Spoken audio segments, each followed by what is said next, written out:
प्रिय दर्शकों, नमो बुद्धाय। आप सबका सुखी जीवन के सूत्र चैनल पर स्वागत है। मैं जगलोचन सिंह आज आपको बौद्ध धर्म के महान उपासक मास्टर अमर सिंह जी से एक प्रेरणादायक वार्तालाप कराना चाहता हूँ। मास्टर साहब, आपने बौद्ध धर्म कब ग्रहण किया था? आपके प्रश्न का उत्तर देते हुए मैं कह रहा हूँ कि मैंने बौद्ध धर्म 31 मार्च सन 1965 ईस्वी तहसील जानसठ के जिला मुजफ्फरनगर उत्तर प्रदेश के यहाँ मीटिंग में आर्यवंश बौद्ध भिक्षु पश्चिम बंगाल तथा कात्यायन से लगभग 50,000 लोगों ने धर्म ग्रहण किया था। मैं भी उसमें शामिल था और मैंने धर्म ग्रहण किया था। मास्टर साहब, बौद्ध धर्म ग्रहण करने का क्या कारण था?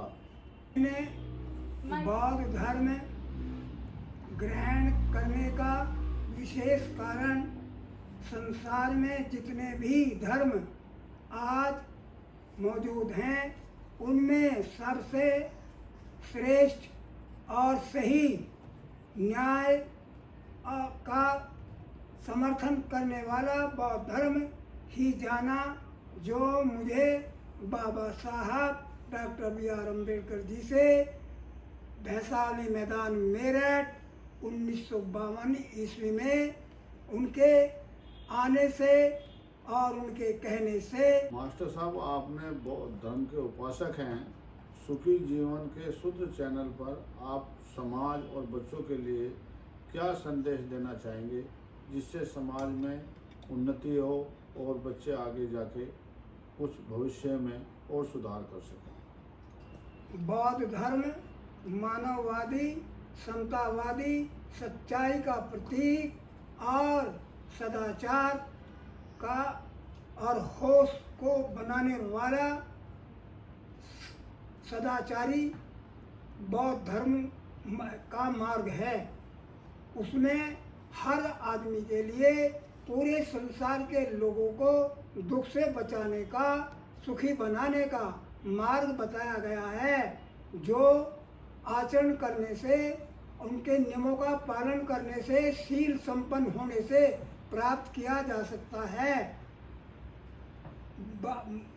और बकवाद, व्यर्थ की बातें से बचना है, सत्य संगति का से में रहना है और कल्याण मित्रों का होना परम आवश्यक बताया है।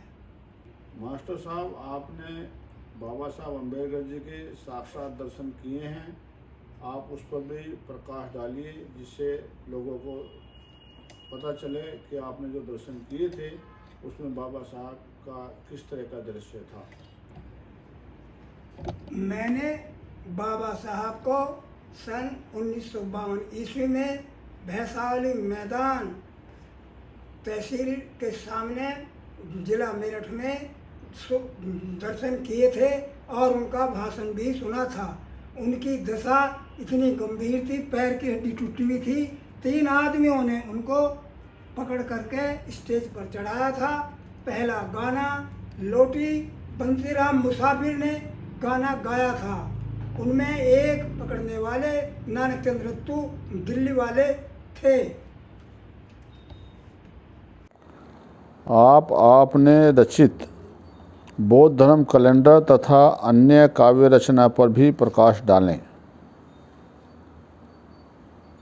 श्रीमान जी, मैंने बुद्धार्थ का कैलेंडर 7 वर्ष के अध्ययन के बाद धर्मदूत सारनाथ से मंगवाता था और पुस्तकें बनाई थी, पुस्तकें लिखी थी और उनसे अध्ययन करने के बाद 1990 में ईस्वी में मैंने बुद्धार्थ का कैलेंडर 500 कॉपी अम्बेडकर प्रेस सराय बहली मेरठ से छपवाई थी। सभी प्रेसों ने छापने के लिए मना कर दिया था। वो आज तक हम लोग उस कैलेंडर को छपवा करके बांट रहे हैं।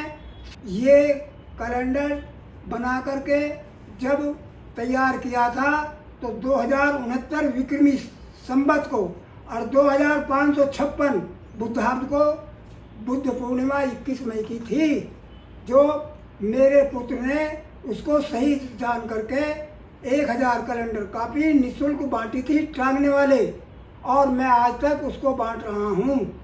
अगस्त 2020 में 29 रजिस्ट्री मैंने पूरे भारत में की हैं, उनको जगाने के लिए, बताने के लिए, समझाने के लिए। और यदि मेरा कैलेंडर सही नहीं है तो आप अपना कैलेंडर बनावें, लेकिन विक्रमी संवत जो है वो हिंदुओं की विक्रमी संवत है। बौद्धों को ये बात शोभनीय नहीं है और ठीक नहीं है। इससे बाबा के मिशन को खतरा है, क्योंकि राजा पुष्पशुंग ने जो काम किया था वही चंद्रगुप्त विक्रमादित्य ने बौद्ध धर्म को, बुद्धाब्द को खत्म करके और ये कैलेंडर विक्रमी का चलाया था। इसीलिए हमें चाहिए, समझना चाहिए कि सबसे पहले हम सत्य बोलें। जब हम बौद्ध हैं तो बौद्ध धर्म के अनुसार त्यौहार मनाएं।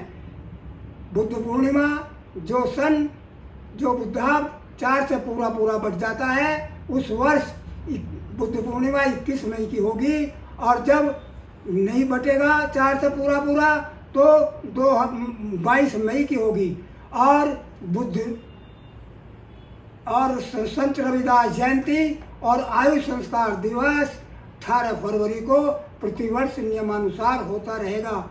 यह इसलिए किया गया है कि हमारे लोग अनजान हैं, थोड़े पढ़े लिखे हैं, लोगों के बहकावे में आकर के त्योहारों को गलत तारीख से मनाते हैं, जिससे संगठन में और धर्म में बाधाएं आती रहती हैं और बाबा का मिशन अधूरा, अपूर्ण होता जा रहा है, जिसके जिम्मेदार हम सब लोग हैं। हमें समझना चाहिए, विचार करना चाहिए और सत्य का प्रदर्शन करना चाहिए।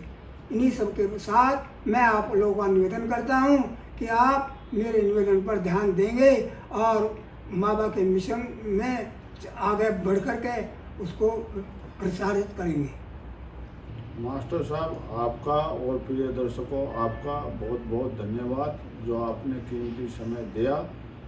और ये सब जो कार्य है इसका सहयोग बौद्ध धर्म के लिए ज़रूरी है। और हमारे चैनल को सब्सक्राइब कीजिए, लाइक कीजिए और शेयर कीजिए। धन्यवाद।